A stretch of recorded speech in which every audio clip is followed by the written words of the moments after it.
দেখো সামনে আমাদের আরআরবি পিওর এক্সাম আসছে এবং আরআরবি ক্লার্কের এক্সাম আসছে।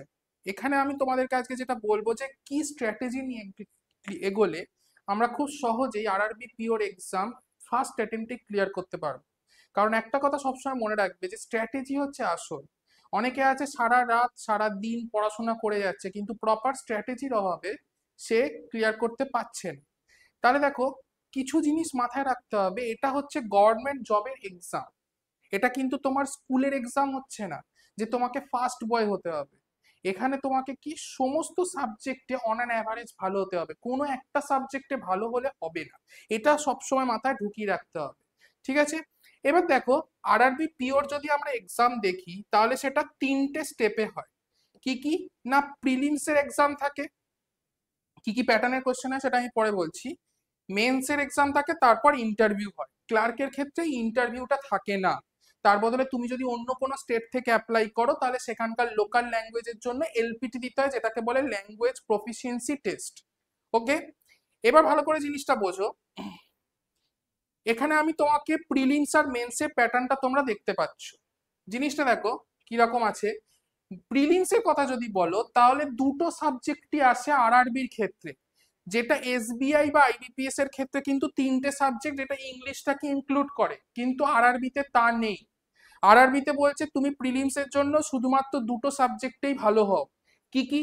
না, রিজনিং আর নিউমেরিক্যাল অ্যাবিলিটি, মানে হচ্ছে ম্যাথের যে পোর্শনটা আমরা বলি, মানে রিজনিং আর ম্যাথস এর হচ্ছে পোর্শন। কত করে নাম্বার থাকে? না 40-40। মার্কস কত করে থাকে? না 40-40। এবার দেখো ভালো করে, আগে যেটা ছিল পুরো মিলিয়ে ঝুলিয়ে টাইম থাকতো হচ্ছে 45 মিনিট, কিন্তু এখন লাস্ট ইয়ার থেকে যেটা চেঞ্জ হয়েছে, চেঞ্জ করে কি করে দিয়েছে না 25 মিনিট হচ্ছে রিজনিং এর টাইম দেয়, ম্যাথস এর জন্য হচ্ছে 20 মিনিট টাইম দেয়। এটা হচ্ছে প্রিলিমসের আমার এক্সাম প্যাটার্ন। ঠিক আছে, মেন্সেরটা আমি পরে আসছি। প্রিলিমসের প্যাটার্নটা ভালো করে দেখো। এবার দেখো প্রিলিমসের লাস্ট ইয়ারের কাট অফ কিরাম গেছিল। আমি যদি ওয়েস্ট বেঙ্গল থেকেই দেখি, প্রিলিমসের কাট অফ লাস্ট ইয়ারে গেছিল হচ্ছে 57.75। মানে বেসিক্যালি জিনিসটা হচ্ছে এখান থেকে আমাদের স্ট্র্যাটেজিটা শুরু হবে। আমরা ইনফরমেশনটা নিয়ে নিলাম, স্ট্র্যাটেজি এবারে দেখ। আউট অফ 80 কত আসছে কাট অফ? 57.75। টার্গেট আমাদের কত থাকবে? 60। তাহলে 60 আমাদের টার্গেট। সাবজেক্ট কি কি আছে? দুটো, ম্যাথস, রিজনিং। ঠিক আছে, ম্যাথসে কত নাম্বার বললাম? 40 নাম্বার আছে। রিজনিং এ কত আছে? না 40 নাম্বার। ম্যাথসে আছে 20 মিনিট, রিজনিং এ আছে 25 মিনিট। এবারে দেখো, যেটা মেনলি জিনিস হয়, কেউ ম্যাথসে খুব ভালো হয়, কেউ রিজনিং এ খুব ভালো হয়। ঠিক আছে, আমি যেহেতু নিজে ম্যাথসের টিচার, তাই জন্য আমি তোমাকে ম্যাথসকে টার্গেট করেই বলবো। আমি প্রিভিয়াস ইয়ারের যা যা প্যাটার্ন দেখেছি, এটা সোয়াপ হতে পারে, যে রিজনিং এ ভালো সে সোয়াপ করে নেবে রিজনিং আর ম্যাথসের মধ্যে। প্রিভিয়াস ইয়ারের 4-5 বছরের প্যাটার্ন, মানে এক্সামের প্যাটার্ন চেঞ্জ হলেও কোয়েশ্চেনের প্যাটার্ন চেঞ্জ হয়নি। তাহলে আমি প্রিভিয়াস 4-5 বছরের যা প্যাটার্ন দেখেছি, ম্যাথসে এই 40-এর মধ্যে 36 নম্বর ইজিলি করে আসা যায়। আমি কিন্তু পিওর কথাই বলছি, ভেবো না আমি ক্লার্কের কথা বলছি। পিওর কোয়েশ্চেনেই 36 নম্বর ইজিলি তুলে আনা যায়। ঠিক আছে, এবারে দেখো, রিজনিং এ আমি যেগুলো আমার স্টুডেন্টদের থেকে, যারা আরআরবি পিওতে সিলেক্ট হয়েছে এই বছরে, তাদের থেকে যে আমি ফিডব্যাক পেয়েছি, তারা বলছে স্যার রিজনিং এ প্রিলিমসে 9 করেও 29 থেকে 30টা তুলে আনা যায়। তাহলে আমি 29টাই ধরে রাখছি। ওকে, ম্যাথসটা আমি নিজে করেছি, করে দেখে বলছি 36টা, রিজনিং এ বলছি 29টা। টোটাল করলে কত হয়ে যাচ্ছে দেখো, তোমরা নিজেরাই ক্যালকুলেট করতে পারছো। 65 এখানেই চলে আসছে। তার মানে কোনো জায়গায় তোমরা একটা দুটো একটু কমাতেই পারো। যেটা বুঝতেই পারছো, ম্যাথস বলে স্যার 40-তে 36, ওটা একটু কমে যেতে পারে, কোনো অসুবিধা নেই। তাহলে 65 আমার এখানে কাট অফ আসছে 57.75, মানে তোমরা প্রায় 7.25 নাম্বার বেশি টার্গেট করে নিয়ে চলছো। এই টার্গেটটা করে নিয়ে এখন থেকে মক টেস্ট দেওয়া শুরু করো। উল্টোটা হতে পারে যে আমি স্যার ম্যাথসে 29 করলাম, রিজনিং এ 36 করলাম, সেটা তোমার উপর ডিপেন্ড করছে, কিন্তু এই স্ট্র্যাটেজি, এই টার্গেট নিয়ে আমাকে চলতে হবে। আমি প্রথমে স্টার্ট করব কি দিয়ে? তোমরা প্রথমে স্টার্ট করবে কি দিয়ে? সেকশনাল টেস্ট দিয়ে স্টার্ট করবে, সেকশনাল মক টেস্ট। মাহিন্দার রয়েছে, যে কোনো জায়গা থেকে তুলে নাও, মাহিন্দারই রয়েছে ঠিক আছে, সেকশনাল মক টেস্ট হলো, সেকশনাল মক টেস্ট দেওয়া স্টার্ট করো। সেকশনাল মক টেস্ট দিতে দিতে এক্সামের 1 মাস আগে থেকে ফুল লেন্থের টেস্ট দেবে। ওকে, দ্বিতীয়ত যে জিনিসটা তোমাদের এখন থেকেই শুরু করতে হবে, এবার আমি আসছি হচ্ছে মেন্সের ক্ষেত্রে। মেন্সে দেখো রিজনিং রয়েছে 40খানা কোয়েশ্চেন, নাম্বার 50। আমি কতগুলো কোয়েশ্চেন রয়েছে সেটাই আমি দেখছি, ঠিক আছে।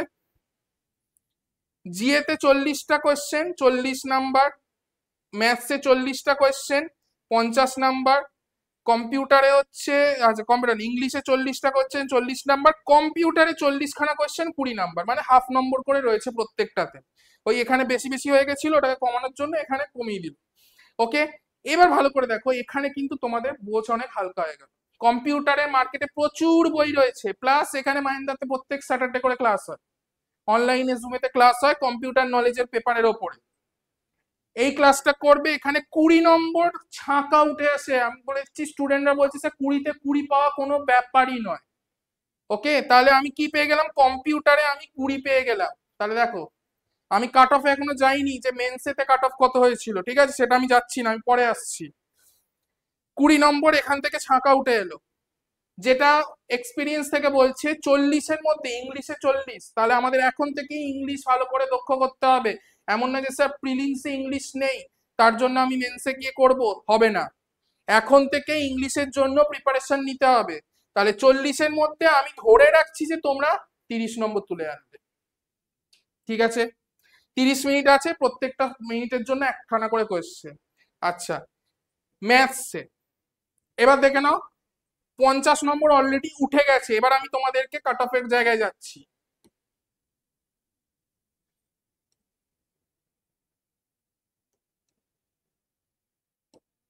আচ্ছা, মেন্সের কাট অফ এটা হচ্ছে ফাইনাল কাট অফ। আমি ফাইনাল কাট অফে এখনই আসছি না, ফাইনাল কাট অফ জিনিসটা একটু অন্যরকম। মেন্সেতে যা কাট অফ গেছিল সেটা হচ্ছে তোমার লাস্ট ইয়ারে গেছিল 75, এরকম কাট অফ গেছিল আউট অফ 200। 200খানা কোয়েশ্চেন দেখছো, 200তে হচ্ছে 75 কাট অফ গেছিল জেনারেল। তাহলে তোমার কাছে অলরেডি কিন্তু 50 নম্বর উঠে গেছে। এবার আর কি পড়ে আছে, জেনারেল অ্যাওয়ারনেস। আমি এখনো ম্যাথস আর রিজনিং ধরছি না, জেনারেল অ্যাওয়ারনেস। কটা কোয়েশ্চেন, 40খানা কোয়েশ্চেন। যদি একেবারেও খারাপ পড়ো, অন্তত 15 নম্বর তো পারবে। কারণ তোমাদের জিএ পড়তে গেলে ঘুম পায়, কিন্তু জিএ হচ্ছে বাঁচাবে, জিএ তোমাদেরকে বাঁচাবে। ডেলি অর্ক স্যার, সঞ্জীব স্যারের সকালবেলা 7টার সময় ক্লাস হয়, ডেলি রেগুলারলি করো, সকালবেলা পড়বে, রাত্রিবেলা রিভিশন করবে, দেখবে কোনোদিন ভুলবে না। তাহলে এখানে টোটাল কত হয়ে গেল, 65 এখানেই হয়ে গেছে। ম্যাথস আর রিজনিং মিলিয়ে, ম্যাথস আর রিজনিং মিলিয়ে তোমরা যদি 10-10 করেও তোলো, তাতেও তোমাদের কি হয়ে যাচ্ছে, 20, 85। মোর দেন কাট অফ তোমার ক্লিয়ার হয়ে গেছে। 85 হয়ে যাওয়া মানে হচ্ছে তোমার মেন্সের কাট অফ ক্লিয়ার হয়ে গেল। এইবার ব্যাপারটা হচ্ছে যে তোমাদের এখানে টার্গেট রাখতে হবে যে এই যে 85, এটা যেন তোমাদের 100 ওঠে। কারণ কি, এখানে একটা গল্প রয়েছে, সেটা হচ্ছে মেন্সের পরে আরেকটা জিনিস হয়, সেটা হচ্ছে ইন্টারভিউ। তুমি 200 নম্বরের মধ্যে ধরো 100 নম্বর পেলে, আমি ধরে রাখছি যে কোনো একজন স্টুডেন্ট 200 নম্বরের মধ্যে থেকে 100 নম্বর পেয়েছে, ঠিক আছে। মেন্সের কাট অফ ক্লিয়ার করলে মোটামুটি হয়ে যায়। কিন্তু আমি বলছি সেফ অ্যান্ড সিকিউর হওয়ার জন্য, কারণ ইন্টারভিউকে আমি খুব একটা ভরসা করি না বলে, সেফ অ্যান্ড সিকিউরিটির জন্য 100 টার্গেট নিয়ে চলো, যে 200 আমাকে 100 আনতে হবে যে করে হোক, ঠিক আছে। 90 হতে পারে, হয়ে যায়। এবার ব্যাপারটা যেটা হচ্ছে, ধরো কোনো স্টুডেন্ট 200 100 নম্বর পেলো, ফার্স্ট অফ অল সেটা কি করবে, পার্সেন্টেজে কনভার্ট করবে। পার্সেন্টেজ মানে কি, 100 তুমি কত পাচ্ছ, 50, ঠিক আছে। 100 তুমি কত পেলে, 50। এবার বলছে যে মেন্সে তুমি যা নাম্বার পেয়েছো 50, তার 80% হচ্ছে তোমার ফাইনাল কাট অফের সময় নেওয়া হবে। ফাইনাল মেরিট লিস্ট যখন ক্যালকুলেট করা হবে, 50-এর 80% কত হয়, 40। তার মানে তোমার মেন্সের নাম্বার অ্যাকচুয়ালি নেওয়া হলো হচ্ছে 40 নম্বর, ঠিক আছে। ইন্টারভিউ, ইন্টারভিউ কততে হচ্ছে, ইন্টারভিউ হচ্ছে 100তেই ইন্টারভিউ হয়। মেন্সের পরে ইন্টারভিউ থাকে এবং দুটো মিলিয়ে মেরিট লিস্ট তৈরি হয়, মেন্স আর ইন্টারভিউ মিলিয়ে 100 নম্বরের হচ্ছে তোমার ইন্টারভিউ। তাতে আমি ধরে নিলাম যে কোনো স্টুডেন্ট খুব মানে ভালো রকম চাইনি তার ইন্টারভিউ, সে পেয়েছে 40, নাহলে 70-75 পেয়ে যায়, 40 পেয়েছে।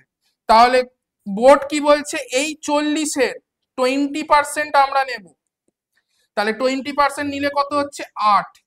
তাহলে দেখো মেন্সে পেয়েছে সে 40 আর ইন্টারভিউতে পেয়েছে 8, তাহলে দুটো যোগ করে কত হলো 48। তাহলে তার ফাইনাল কাট অফের মানে ফাইনাল মেরিট লিস্টে তার মার্কস কত আসছে 48। কেন বলছি 48, এবার দেখো যে লিস্টটা ওখানে ছিল, তাহলে মনে করে দেখো 48 পেয়েছিল সে। এবার এখানে হচ্ছে এটা হচ্ছে প্রভিশনাল অ্যালটমেন্ট যখন করা হয় আরআরবি থেকে একটা এইরকম নোটিশ টাঙিয়ে দেয় যে ফাইনাল কাট অফ তারা কত করেছে। ফাইনাল কাট অফ মানে কি, যে সবচেয়ে লোয়েস্ট মার্কস সে কত পেয়েছে স্টুডেন্ট, মানে যাকে সিলেক্ট করা হয়েছে, যাদের যাদের সিলেক্ট করা হয়েছে তাদের মধ্যে সবচেয়ে লোয়েস্ট মার্কস কত রয়েছে সেটা বলে দেওয়া হয়, যেটা তোমরা এখন হয়তো দেখতে পাচ্ছ না। ওয়েস্ট বেঙ্গলে সবচেয়ে লোয়েস্ট জেনারেল ক্যাটাগরিতে রয়েছে হচ্ছে 48.75। তাহলে বুঝতে পারছো ইন্টারভিউতে তোমার 40 পেলে হবে না, তাহলে ইন্টারভিউতে আর একটু বেশি পেতে হবে। ইন্টারভিউতে নর্মালি লোকে 70-75 পেয়ে যায়, যেই তুমি 70 পাচ্ছ ওখানে তোমার 20% 14 নিয়ে নেবে, 40-এর সাথে 14 যোগ করলে 56 হয়ে যায়, এই 54 হয়ে যায়, 54 এসে যায়। তাহলে তোমাকে কি করতে হবে, এই নাম্বারটাকে বাড়াতে হবে। বাড়ানোর প্রসেসটা কি, এই যে ইন্টারভিউতে 40, এখানে তোমাকে টার্গেট রাখতে হবে যে আমি 60 থেকে 70 পাবো। ইন্টারভিউতে কোয়ালিফাইং মার্কস কিন্তু হচ্ছে 30, কিন্তু তোমাকে টার্গেট রাখতে হবে যে আমি 60 থেকে 70 পাবো। কি করে পাবো, এখানে মক ইন্টারভিউর ব্যবস্থা হয়, সেখানে তোমাকে রেগুলারলি কারেন্ট অ্যাফেয়ার্স এর আপডেটেড থাকতে হবে। পলিসি রেট যেগুলো হয়েছে রিসেন্টলি, আরবিআই আরআরবি রিলেটেড যে যে কোয়েশ্চেন রয়েছে হতে পারে সেগুলো তোমাকে জেনে রাখতে হবে, কারণ সেই কোয়েশ্চেনই করে, এমন নয় যে তোমার মানে হাতি ঘোড়া খুঁয়ে একেবারে কোয়েশ্চেন করবে। কিন্তু যেগুলো পলিসি রেট, যে repo rate, reverse repo rate, liquidity standing facility, minimum standing facility, এসব যেগুলো রয়েছে, ঠিক আছে, এলএফ বলে রয়েছে, এগুলো তোমাদেরকে, ক্যাশ রিজার্ভ রেশিও, এগুলো তোমাদেরকে মাথার মধ্যে রাখতে হবে যে মনিটারি পলিসি কমিটি আমাদের এই রিসেন্টলি যেটা হয়েছে সে কত কত করে পার্সেন্টেজ এগুলো ঠিক রেখেছে। আরআরবি যেমন একটা রিসেন্ট হচ্ছে অ্যামালগামেশন হচ্ছে সারা ভারতবর্ষ জুড়ে, সেগুলো তোমাদেরকে জেনে রাখতে হবে। যে ফার্স্ট অ্যামালগামেশন কখন স্টার্ট হয়েছিল, যে 2005-06-তে স্টার্ট হয়েছিল, 2004 সালে ব্যাস কমিটির রেকমেন্ডেশনে অ্যামালগামেশন স্টার্ট হয়েছিল। অ্যামালগামেশন জিনিসটা কি, অ্যামালগামেশন মানে কি আরআরবির সংখ্যা কমে যাচ্ছে না, ছাতাটাকে ছোট করে দিচ্ছে, ঠিক আছে। যেমন বিহারে হচ্ছে একটা উত্তর বিহার গ্রামীণ ব্যাংক রয়েছে, একটা দক্ষিণ বিহার গ্রামীণ ব্যাংক রয়েছে, ওটাকে এক করে দিল, নিয়ে করে দিল হচ্ছে বিহার গ্রামীণ ব্যাংক, তার হেড অফিস কোথায় রাখলো, পাটনাতে, এটা করেছে এবারে। এই যে নিউজগুলো আরআরবি রিলেটেড, এগুলো তোমাদেরকে মাথায় রাখতে হবে, কারণ এগুলোই ইন্টারভিউতে করবে। ওকে, ইন্টারভিউতে ওই প্রথমে হয়তো কিছু করতে হয়, tell me something about yourself, সেগুলো অনেস্টলি অ্যান্সার দেবে, কোনো অসুবিধা নেই, কিন্তু তারপরে এই কোয়েশ্চেন গুলো করবে। যেটা জানবে না না করে দেবে, তাহলে মনে রাখবে 60 থেকে 70 নাম্বার তুমি ইজিলি পেয়ে যাবে। ওকে, তাহলে এইটা হচ্ছে তোমাদের মনে রাখবে ওভারঅল স্ট্র্যাটেজি, যে আমাদের মেন্সে কি কি নিয়ে টার্গেট রাখতে হবে। মেন্সেতে রিজনিং আর ম্যাথসটা হচ্ছে কম টার্গেট রেখে তোমাকে টার্গেট রাখতে হবে যে আমাকে জিএতে খুব ভালো করতে হবে, ইংলিশে খুব ভালো করতে হবে, ইংলিশ কম্পিউটারে 100% দিতে হবে। ওকে, তাহলে এই ছিল তোমাদের সমস্ত স্ট্র্যাটেজি। চলো আজকের মতন এখানেই, tata, good bye, see you next.